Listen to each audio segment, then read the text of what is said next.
오늘 말씀은 사사 시대로 역사 여행을 가겠습니다. 하나님께서 사사를 세웠습니다. 이 사사라는 것은 오늘날 재판관이라는 뜻과 상당히 유사합니다. 법에 대한 판결과 하나님의 말씀으로 판결한다는 그런 뜻을 가져요. 그래서 이들은 하나님의 뜻을 전하고 하나님의 일을 대행하게 했어요. 이스라엘은 각 지파별로 가나안 땅을 차지하고 이제 안정과 풍요가 이들에게 임했어요.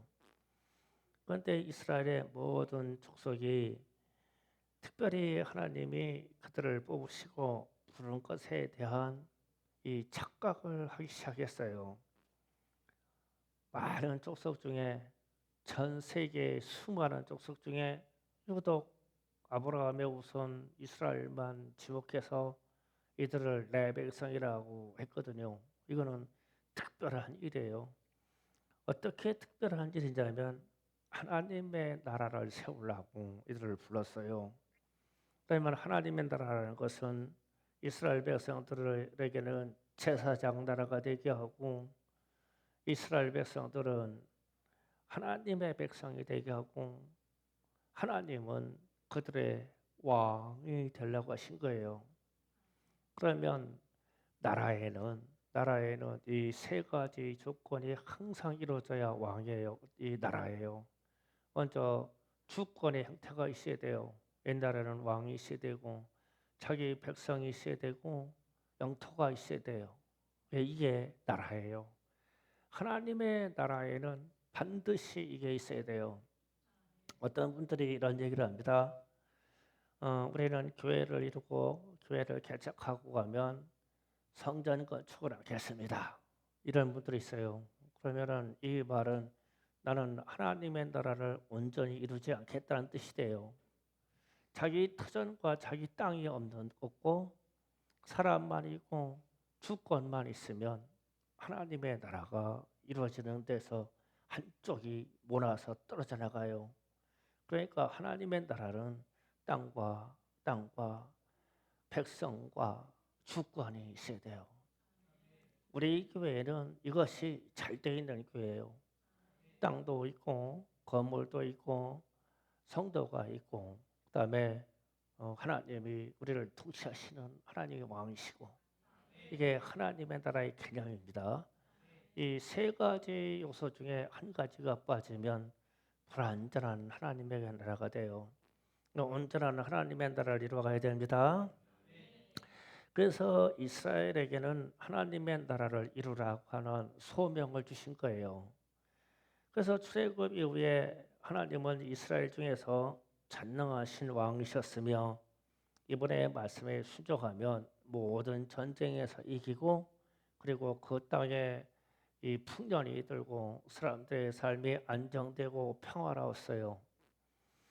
그런데 오늘 본문 말씀에서 보면 이렇게 표현되어 있습니다. 왕이 없으므로 이스라엘의 왕이 없으므로 사람이 각기 자기 소견에 옳은 대로 행하였더라.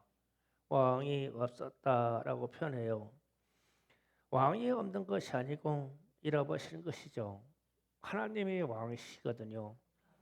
그래서 하나님을 잃어버리고 하나님께서 하나님으로부터 이 백성이 떠났다는 얘기예요. 그래서 왕이 없는 거예요. 그리고 사람마다 자기 마음대로 결정하고 자기 마음대로 행동하기 시작했어요. 그래서 오늘 말씀에서는 자기 소견대로라고 표현되어 있어요.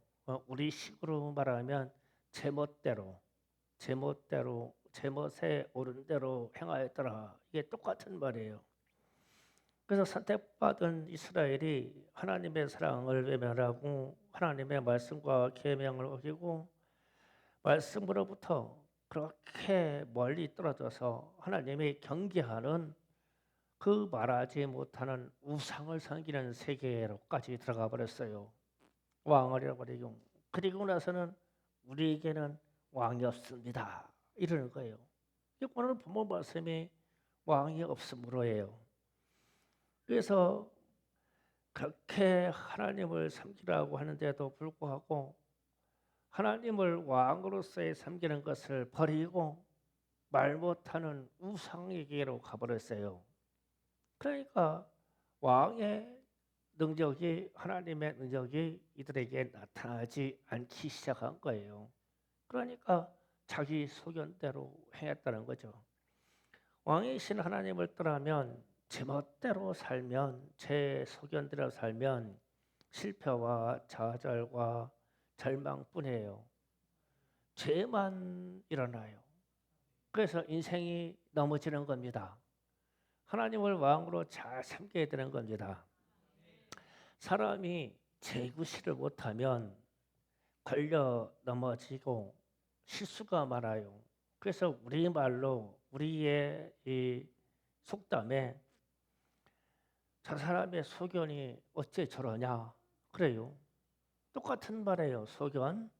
그런데 이 말은 좋은 의미가 아니에요. 그 같은 사람은 어째 저 사람은 소견이 저러냐? 그러면 부정적인 의미가 많이 들어갔죠. 쏙 좋은 말은 아닙니다. 쉽게 말하면 소의견 좋은 사람은 별로 없어요. 제멋대로 사는 사람이 법을 어기고 의리를 어기고 불효하고 불의하고 불법하고 부정해요. 그런데 이게 제 소견에는 상당히 옳다고 생각하는 거예요. 그래서 이게 우리가 가지고 있는 내 멋, 내 생각, 내 소견이 상당히 잘못되어 있음에도 불구하고 우리는 이 소견대로 고집스럽게 살아가요. 이게 실패의 요소입니다. 이스라엘에 지금 그런 현상이 나왔어요. 소견대로 그러면 가장 위험한 경우가 어떤 경우냐면 재판관들의 부패예요. 그러니까 이스라엘 백성들에게는 지금 사사 시대라고 그랬죠. 우리로 하면 사사의 기능이 이 사법부에 있는 재판관들이에요. 이 재판관들이 부패되면 가장 사회가 위험해요. 그래서 이스라엘의 멸망의 원인을 얘기할 때 아모스 5장 7절을 잠깐 읽어볼게요. 다 같이 있습니다. 시작. 정의를 쓴속으로 바꾸며 공의를 땅에 던지는 자들아. 이렇게 말씀하시고 아모스 5장 24절을 잠깐 읽습니다. 시작. 오직 정의를 물같이 공의를 마르지 않는 강같이 흐르게 할지어다. 아멘. 24절에 정의가 물같이 공의가 무르지 않는 강같이 흐르게 할지어다. 요 말을 한자로 표현하면 법이라는 말이에요. 한자에서 아모스 5장 24절이 정의와 공의가 흐르라고 하는 게 법이라는 글씨가 한자로 이렇게 돼 있어요. 그러면은 요 앞에 이 점 세 개가 물 숫자예요. 한자에서 물이란 뜻입니다. 요 자가 이렇게 수레거자라고 하는데 수레거자 수레바퀴가 돌아가는 그 모양이라는 건데 물이 수레바퀴처럼 돌아간다는 뜻이에요. 그러면은 물이 자연스럽게 흐르는 게 법이라는 뜻이에요. 무슨 뜻이냐면 물이 고여 있으면 썩어요. 그렇죠? 물이 빨리 내달리면 홍수가 나요. 그래서 시내나 강가에는 물이 수레바퀴 흘러가듯 천천히 안정되게 흘러가야 그래야 사람의 삶이 편안해요. 이게 물입니다. 법이라는 말을 그렇게 따왔어요. 물이 흐른다는 뜻이에요. 이 법이라는 말이. 그렇고 나서 아모스 5장 24절을 딱 다시 읽어봐요. 법이라는 것이 뭐냐면 하나님이 법이라는 말을 저다가 딱 박아주셨어요. 다 같이 있습니다. 시작. 오직 정의를 물같이 공의가 마르지 않은 강같이 흐르게 할지어다. 그랬죠. 물이 흐르라고 그랬죠. 정의가 물같이 흘러야 됩니다. 정의가 물같이 천천히 흘러야 됩니다. 공의가 물과 같이 강같이 흘러야 됩니다. 그런데 이 물은 느려서도 안 되고 빨라서도 안 돼요. 이게 물의 흐름입니다. 그게 가장 유익한 흐름이에요. 이게 정의고 공의입니다. 우리로 얘기하면 이게 법이에요. 그래서 한자로 법이라는 뜻은 물같이 흐르게 해야 된다는 뜻이에요. 그래서 지도자들 중에 법관의 타락이 가장 심각한 거예요. 지금 우리나라가 왜 이 난리냐면 법관들이 법대로라는 것은 사상도 그들에게 이 법관은 사상도 가지면 안 돼요. 법관은 세상에 대한 욕망을 가져도 안 돼요. 법관은 세상에 가든 물질의 욕망을 가져도 안 돼요. 이게 법관이에요. 왜냐하면 법관은 법을 다스린 그 자체로 백성들이 세금을 공급해서 살게 해주게 돼 있어요. 그러니까 명예를 갖고 이 사람들의 월급이 상당합니다. 보너스가 상당해요. 그렇기 때문에 그거로 살게 해주고 자손들의 학교를 진학하는 거나 이런 것 등등에서 상당히 안정성을 갖게 해요. 공무원 중에서 법관만큼 안정적이고 법관만큼 살기 좋은 사람이 없어요. 직업이 없어요. 그래서 이 사람들이 부패하면 큰일 나요. 그런데 지금 대한민국이 왜 이 정치 상황으로 이렇게 몸살을 앓고 있냐면 법관 사사라고 하는 법관들의 타락 때문에 그래요. 그래서 우리나라가 그러면은 이 저 법이 정의와 공의가 강물이 흐르는 것처럼 안정적으로 흐르는 것처럼 판단해주고 재판해주고 결정해주고 가난한 자들과 과부의 입장에서 결정해주고 가진 자, 강한 자에 대해서는 법으로 잣대를 드러내는 게 엄중하고 이게 재판관이 해야 돼요. 그런데 이 재판관이 지금 반대로 한단 말이에요. 권력이 있고 힘 있고 돈 있는 사람들에게는 형량이 줄어들고 가난한 자들이 범죄하거나 가난한 자들이 생존 문제 때문에 범죄하면 막 거쳐없이 막 중벌을 내려버리고 이래요. 그래서 법관들이 썩어버려 가지고 이렇게 돼요.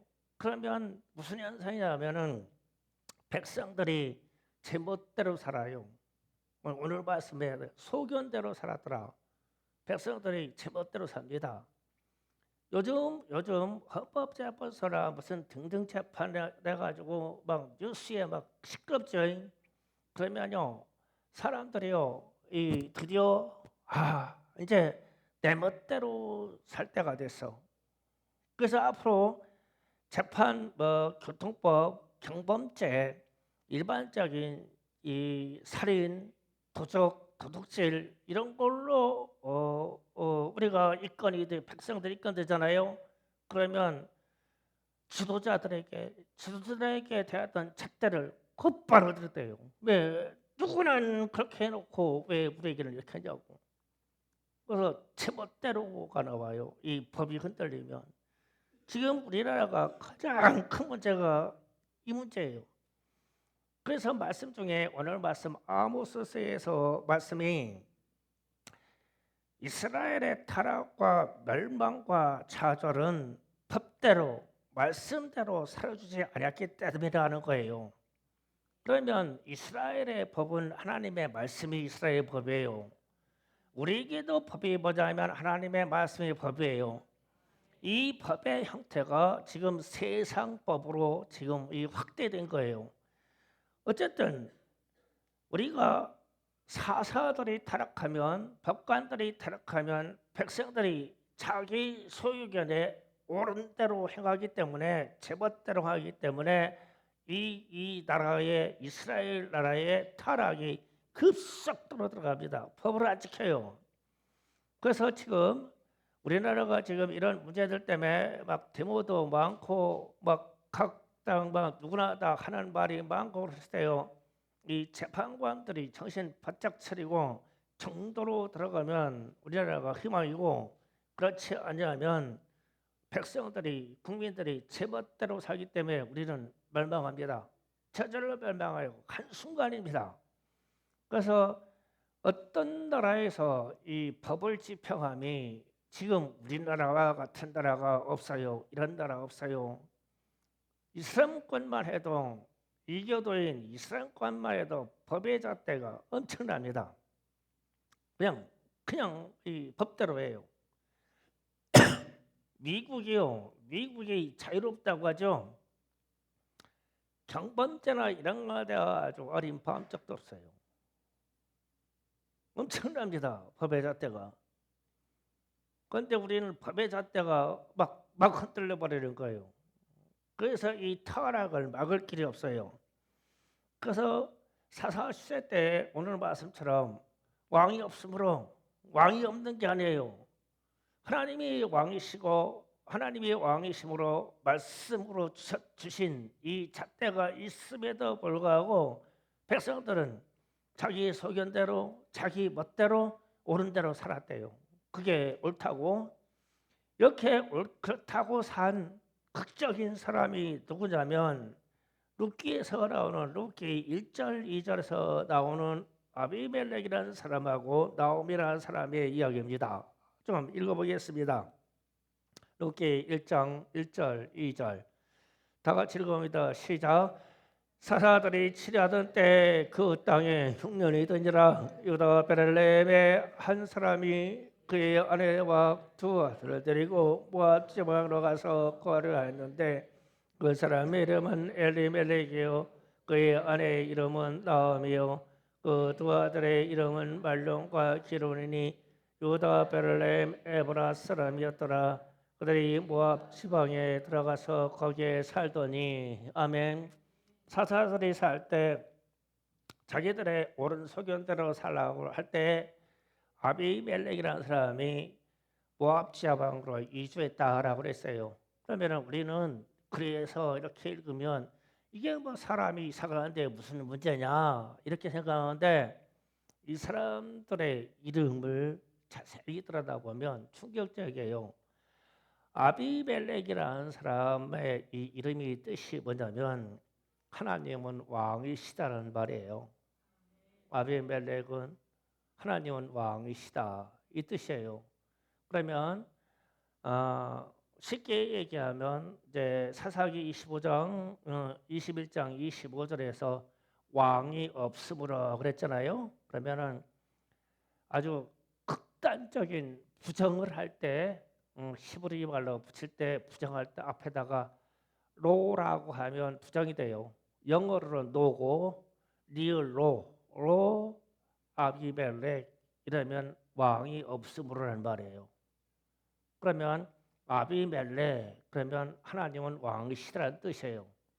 그래서 사사기 마지막 절에서 갑자기 룻기로 넘어갈 때 사사 시대 때라고 하는 이 이름이요 엄청난 의미를 가져요.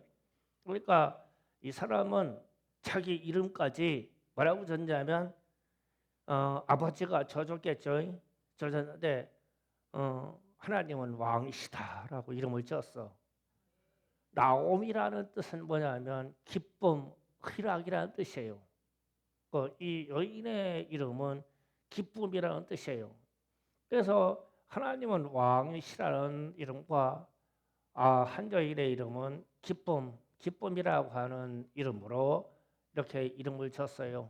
그래서 둘이 결혼을 해서 베들레헴에서 살았어요. 베들레헴이 떡집이라는 말이에요. 떡집. 그러면은 떡집은 예수님이 나중에 생명의 떡으로 나실 땅, 이 땅이 베들레헴이에요. 그래서 예수님이 생명의 떡으로 베들레헴에서 태어납니다. 그러면은 이 단어들이 참 기가 막힌 측면이죠. 떡집에서 기근이 일어났어요. 그런데 하나님이 왕이라고 고백하는 사람이, 그리고 여인이 나는 하나님의 기쁨입니다라고 하는 이 여인이, 부부가 모압 지방으로 이사를 갔대요. 자기 고향집 떡집을 버리고. 그러면 모압으로 이사 간 게 뭔 잘못이냐? 그랬을 때 무슨 문제냐면 모압은 이방인의 땅이고 우상의 땅이고 하나님을 섬기지 않는 땅이에요. 일로 이사 간 거예요. 그래서 여기에서 이제 이 집이 멸망받기 시작하죠. 하나님의 왕이라고 이름한 에비멜렉이 모압에서 이방 이 우상의 나라로 이사간 이 사실로 말미암아서 좌절합니다. 그래서 본인이 죽어요. 아들 둘도 죽어요. 다 죽고 여자만 남아요. 그 집에 과부 셋만 남습니다. 셋만 남고 그때 이제 소문이 들렸어요.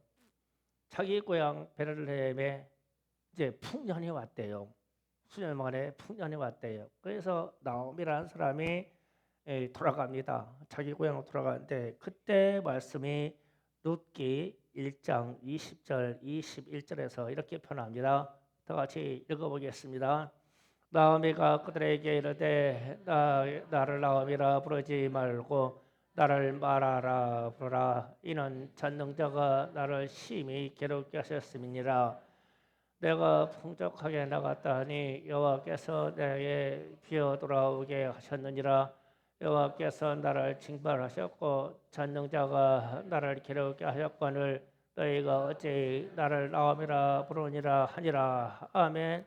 이게 나오미라고 하는 여인이 남편이 죽고 두 아들이 죽은 다음에 고향 집에 지금 땅에 가서 도착해서 하는 고백이에요. 고백인데 나오미 나를 기쁨 희락이로 하지 말아라.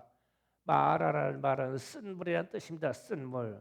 나를 쓴 물, 더러운 물, 독한 물이라고 불러라. 왜 그러냐면 전능자라는 왕이라는 뜻입니다. 왕이 나를 지셨으므로, 그러니까 여호와 하나님 왕이 나를 지셨으므로 내게 있는 건 모든 것을 다 잃었다. 다 잃었다. 그래가지고 내 인생이 괴로운데 내가 무슨 기쁨이 있겠냐? 나는 쓰다. 그래서 나를 말하라고 해라. 지금 그 고백입니다.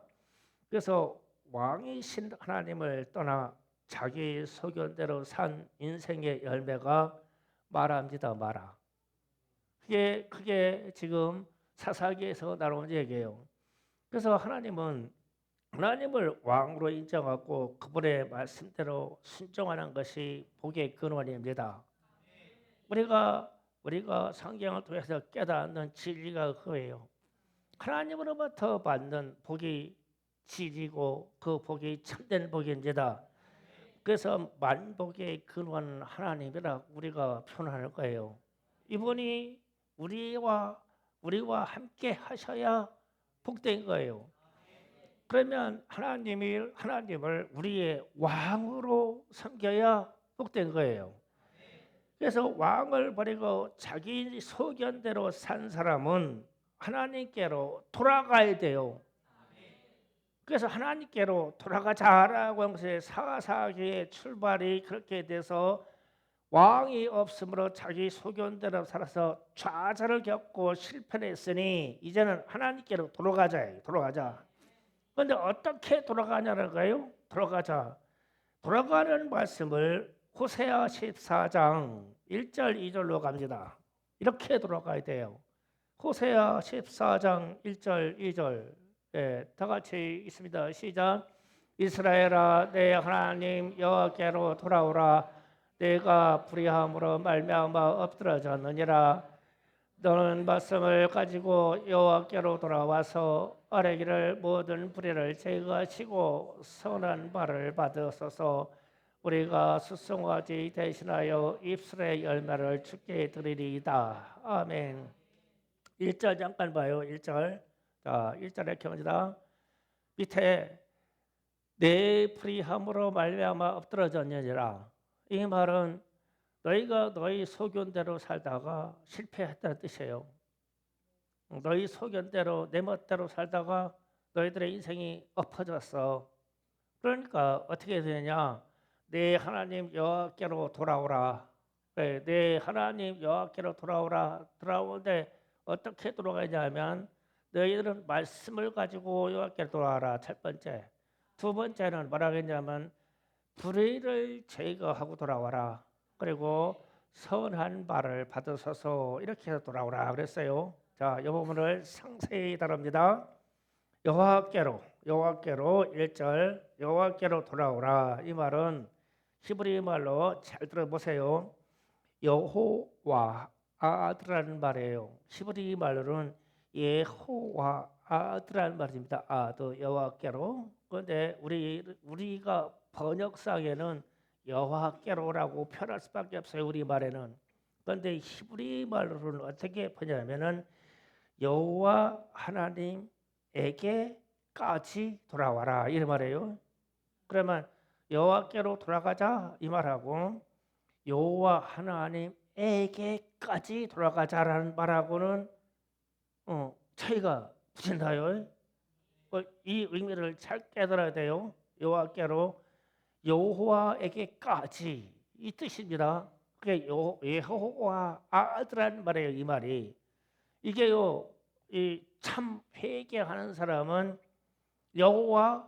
여호와에게까지 그러면 주님의 품 안에까지 이 말이에요. 그래서 탕자가 누가복음에서 말하는 탕자가 화랑방탕에 살다가 자기 아버지께로 들어왔는데 아버지가 아들아 하고 안아주죠.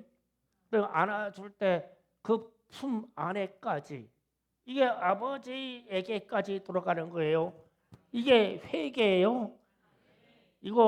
이거를 잘 깨달아야 돼요. 무엇이 회개냐? 그러면 하나님 아버지의 품 안에까지 들어가야 돼요.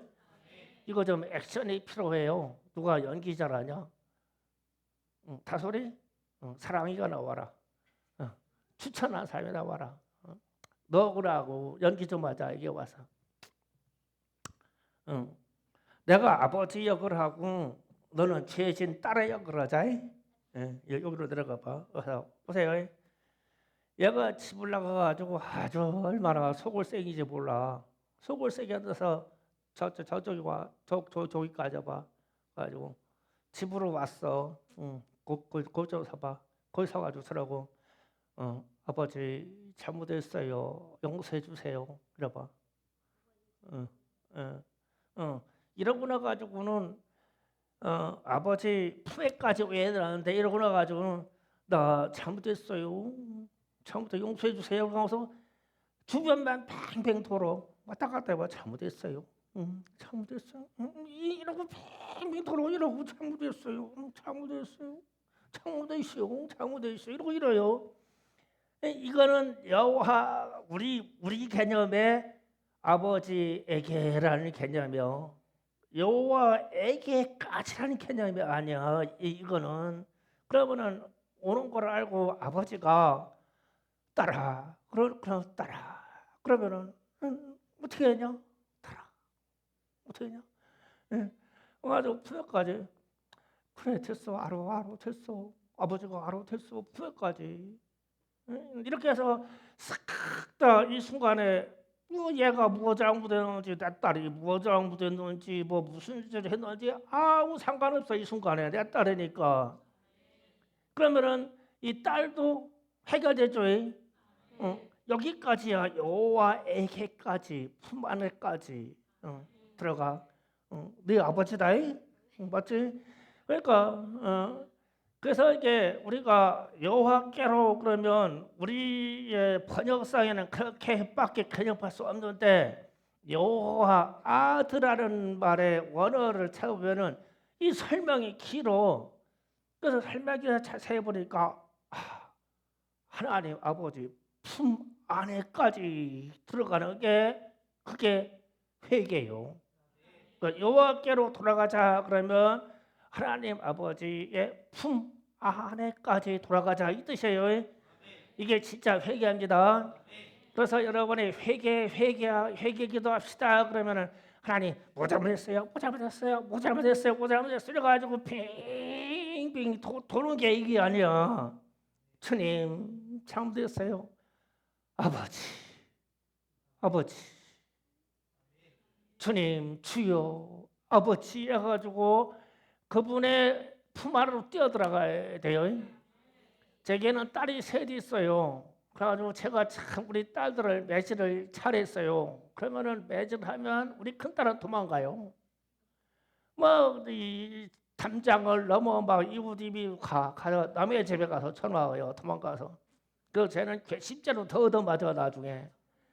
우리 둘째 딸은 매질하잖아요. 아버지 그래가지고 내가 허리를 딱 끌어갖고 쌤이 이러요. 그럼 어떻게 하냐고. 어떻게 하냐고 그냥 웃어줘야지. 너는 알아두기만 해봐라. 너는 아주 그냥 안다. 너는 이러지. 의미가 전달이 되죠. 여호와께로 돌아가자. 그 품 안에까지. 그런데 돌아가는데 어떻게 돌아가냐면 호세아 14장 2절에 자세히 나왔어요. 말씀을 가지고 그럼 어떤 말씀을 가지고 들어가냐고요? 말씀을 가지고 여호와께로 돌아와서 어떤 말씀을 가지고 들어오냐면 하나님이 용서하시겠다는 말씀. 그래서 이사야 1장 18절 읽어봅니다. 이사야 1장 18절 다 같이 읽습니다. 시작. 여호와께서 말씀하시되 오라 우리가 서로 변론하자. 너희가 죄가 주홍 같을지라도 눈과 같이 휘어질 것이요 진홍같이 붉을지라도 양털같이 희게 되리라. 또 한 말씀 호세아 6장 1절 다 같이 읽습니다. 시작. 와라 우리가 여호와께로 돌아가자. 여호와께서 우리를 찢으셨으니 도로 낫게 하실 것이요 우리를 찢으셨으니 싸매어 주실 것임이라. 그러니까 이 말씀 두 말씀은 용서하시겠다는 뜻이죠. 고쳐주시겠다, 싸매어 주시겠다, 고쳐주시겠다는 뜻이죠. 그러니까 그분의 품 아래로 돌아가는데 이 말씀을 가지고 가라는 거예요. 그러니까 우리로 얘기하고 쉽게 그냥 아버지, 그리고 아버지 품에 들어가서 아버지를 딱 끌어안으면 아버지 잘못했어요. 용서해 주신다고 하셨잖아요. 그 말이거든요. 말이 하나님 아버지 하고 뛰어들어가서 말씀을 가지고 들어왔으니까 무슨 말씀을 해야 돼요? 우리가 기도할 때 주님 제가 잘못했어요. 그런데 주님이 용서해 주신다고 했잖아요. 그런데 주님이 안 돼. 너 안 돼. 이러시겠냐고 아버지가. 어떤 말씀을 가지고 오냐 이거요. 그런데 우리는 무슨 말을 가지고 가려고 그래요? 내 말. 뭐 잘못했어요. 아무리 해봐. 아버지 주변을 팽팽 돌고 있는 거지. 기도할 때. 그런데 아버지 제가 죄를 졌어요. 아버지 잘못했어요. 그런데 주님이 용서해 주신다 했잖아요. 제가 주님을 부르면 주님이 용서해 주신다 했잖아요. 싸매 주신다 했잖아요. 고쳐 주신다 했잖아요. 제 색깔이 핏빛같이 붉을지라도 하얗게 주신다 했잖아요. 이런 말씀으로 하나님께 가져가라 이 말씀을 가지고. 그러면은 아버지가 용서해 주신다 했잖아요. 아버지. 그런데 안 돼. 너만큼은 안 돼. 이러시겠냐고 아버지가. 우리 하나님 아버지가. 말씀을 가지고 들어가야 돼요. 그래서 지혜가 있어야 돼요. 아버지 돈이 필요해요. 이러지 말고 그건 나중에 나와. 그건 나중에 나온다니까요. 그건 진짜 다 나와요. 그러니까 아버지의 마음을 먼저 떼야 돼. 아버지 마음을. 아버지 허리를 감고 하나님 아버지 잘못했어요. 용서해 주세요. 용서해 주신다고 하셨잖아요. 그러면은 내 마음이 막 철철철철 녹아. 나도 하나님 아버지한테 이해가셨죠? 말씀을 가지고 들어간다. 그리고 두 번째로 모든 불의를 제거하시고 그랬죠. 모든 아래기를 모든 불의를 제거하시고 저게 소견대로 자기 소견대로 산 그 갑이 불이거든요. 그런데 이게요 우리가 제거하는 게 아니에요. 우리는 우리의 불의와 우리의 죄를 죽었다 깨어나도 우리가 제거를 못해요. 그러니까 하나님한테 기도하는 거예요. 아버지, 제가 잘못했어요. 주님이 제거해 주세요. 제가 주님의 자녀잖아요. 그래서 주님의 딸이고 주님의 아들이에요. 근데 참 안 돼요. 왜 이렇게 안 되는지 몰라요. 주님이 제거해 주세요. 나를 만드신 주님이 나를 아시잖아요. 주님이 제거해 주셔야 돼요. 그렇게 돌아오라는 거예요. 이해가시죠? 그 다음에 선한 발을 받으소서. 우리가 아버지께로 돌아가서 죄진 우리가 아버지께로 돌아가는데 선한 게 뭐가 있겠어요? 우리가 착한 게 뭐가 있겠냐고. 내 소견대로 내 고집대로 내 멋대로 살다가 아버지께로 돌아가는데 내게 착한 게 뭐 있겠냐고. 다른 게 착한 게 아니라 돌아왔다는 사실이 착한 거예요. 그러니까 주님, 제가 돌아왔잖아요. 이 사실만 받아주세요. 이거거든요. 그러면 다시 말씀을 가지고 아버지께로 돌아갑니다. 말씀은 하나님이 우리를 용서해 주신다고 했던 성경 구절의 약속의 말씀을 붙잡고 가는 거예요.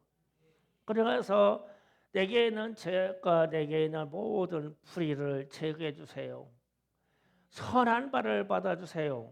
이 말은 제가 이 앞에 아버지 품에까지 왔잖아요. 요 사실이 선한 거예요. 그 사실 외에는 선한 게 없어요. 우리가 기도할 때마다 주님의 품으로 뛰어드는 것만큼만이 선한 거지 그 외에는 선한 것이 없어요. 그래야 주님의 마음을 얻잖아요. 그리고 나서 고백하기를 끝반절에 숫송아지를 대신하여 입술의 열매를 주게 드리리이다. 그랬어요. 우리 학생들 중에서 대학생까지 저 입술의 열매가 무슨 말일까? 말할 수 있는 사람. 뭐라고 말해야 될까? 저 상태요. 자, 다시 말하면 내 소견대로 내 고집대로 내 멋대로 살다가 좌절하고 실패하고 아픔을 많이 겪고 마음의 상처를 많이 겪고 주님 앞에 나왔어요. 나왔는데 말씀을 가지고 나왔어요. 주님, 나를 용서해 주신다고 하신 주님의 말씀을 기억합니다. 말씀을 가지고 왔어요. 그러면서 내 불의를 내 죄를 제거해 주세요. 나는 안 돼요, 주님. 주님이 나를 제거해 주시고 나를 고쳐 주셔야 돼요. 나는 주님의 자녀잖아요. 이렇게 고백했어요. 내게는 선한 바가 없으되 나는 지금 주님 품 안에까지 왔어요. 이 선한 사실만 받아주세요. 그래가지고 주님 품에 딱 그래서 주님을 끌어안고 그렇게 고백을 했더니 주님이 나를 용서해 주시고 축복해 주시고 나를 머리 쓰다듬으면서 말을 안 해도 주님이 말을 안 해도 그냥 어깨 두드리면서 됐다 그래 내 아들아 이랬어. 그러면 나는 입술의 열매를 주께 드리리이다. 소견대로 잘못 산다고 사람이 오늘 설교 제목 주님은 왕이십니다. 아버지 주님은 왕이십니다. 가장 큰 입술의 고백이 뭐냐고요? 하나님은 왕이십니다. 그러니까 무슨 뜻이에요? 이스라엘 백성들이 왕이 없으므로 자기의 소견대로 살다가 불의에 빠지고 모든 죄악에 빠지고 실패와 좌절에 빠졌어요. 왕이 없다고 하다가 그래서 실패와 좌절을 겪고 나서 하나님 아버지께로 돌아와서 말씀을 가지고 돌아와서 주님께 내 고백을 드리고 주님의 품 안에까지 뛰어들어가서 이 문제를 해결했어요. 그랬더니 주님이 내 아버지시자 왕이셔. 이분을 왕이라고 인정하고 왕의 말씀을 다시 받아야 돼. 주님이 왕이십니다. 예수는 왕이십니다. 예수는 우리를 고치시는 왕이십니다. 예수는 우리를 축복하시는 왕이십니다. 나의 아버지는 왕이십니다. 나의 주는 전능하신 왕이십니다. 예수님 왕이십니다. 나의 질병을 치료하여 주시옵소서. 나의 왕이시여 영원한 영광을 받으시옵소서. 예수는 왕이십니다. 이 고백이 우리의 입술의 열매입니다. 오늘 우리는 소견대로 살다가 잘못된 인생을 주님 앞에 돌아와서 최종적으로 이 고백을 드리기를 원합니다. 예수는 왕이십니다. 주여 삼창하고 기도합니다. 주여 주여